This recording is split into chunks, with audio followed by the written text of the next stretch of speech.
first heard of 6-8 Ministries through Celebration Church my freshman year of college. I was attending their late night college services and was attending a small group as well, and they were advertising for mission trips to Costa Rica and other places. And from the time I was 16 years old, I felt the call of God to go into missions. I just hadn't been able to yet, hadn't been able to act on it. And so I really felt God impress upon me that I needed to go to Costa Rica, and I didn't know why. I didn't know how. I'd never raised funds for a mission trip before. I'd never prepared for one. But I decided that, it had to be God because it didn't make sense. And so in March of 2010, I went on my first week-long mission trip to Costa Rica with Celebration Church. And that was a week that truly changed my life. I'd never even been out of the country before, and from the first time I stepped foot on the soil of Costa Rica, I just felt like I was at home, which is very strange because I've never felt at home anywhere. But I just fell in love with the country. I fell in love with just the natural beauty of it. It's a place that's filled with the wonders of God, and the people are just beautiful in spite of their brokenness. And that was a week where we just served. We fed the hungry through the feeding centers.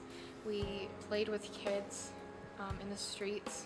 We attended church services and danced with the youth of the church. And we just formed relationships with the local families there and really loved on them. And it was within that week that I just truly felt like I was supposed to go back there.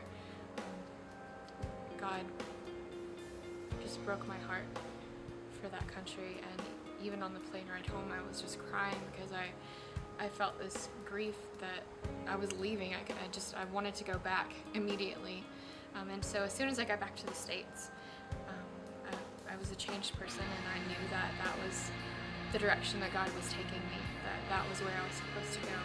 And so for the next year I pretty much planned and worked in order to go back. And so in 2011, in the summer of 2011, I took part in a 2-month internship where I lived in Alalita and worked with the staff of 6-8. And it was one of the best times of my life. I saw God move in ways that I'd never seen him move before. I saw miracles happen.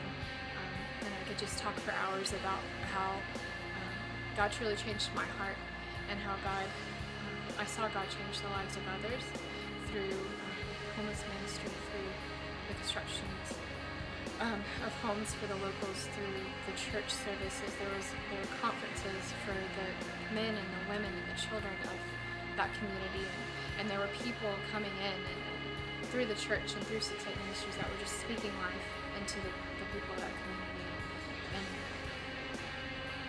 telling them of their worth in God. And the women who would choose prostitution just to provide for their children, that there was more than that for them, that they had value, that they had worth that was beyond what their body could offer. For the men, that they had a legacy to leave, that they were to lead their families and they were to raise up their children for Jesus.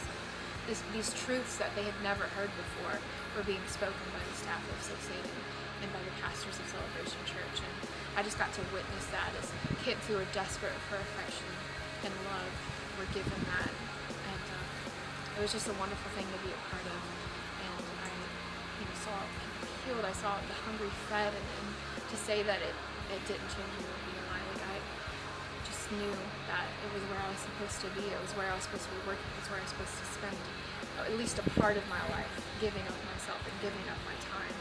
And so I came back and met Tori, and we both just have this great passion for the community of Alalita. We love it, and we feel at home there. And I know that we're supposed to be doing this. I know that we're supposed to give of ourselves even more. And I can't wait to see what God has waiting for us in this next year. I can't wait to serve, and to love and to build disciples and to form relationships. And I just know that God is going to accomplish great things, and we just have to follow him. And obviously we're depending on the support of our friends and our family And when we ask for funds, it's not for our own good, but for the will of God and for His plan, because we truly believe that we are taking part in something bigger than ourselves. And so we're just asking for anyone to give of what they can. We don't expect a large amount. Even $5 makes a difference. But we just invite everyone, that we know and that we love to join us as we follow God and as we take this step and for the sake of those who need the gospel, for the sake of those who need to be told that they're more than what they settle for, that they're more than the drugs or the alcohol or the women or the whatever it is that they turn to fill that void, that there's more for them, and that hopefully through our efforts and through our prayers and through your prayers that the people of this community can find redemption in Jesus Christ, and we can just be the messengers and we can be the feet that deliver that message.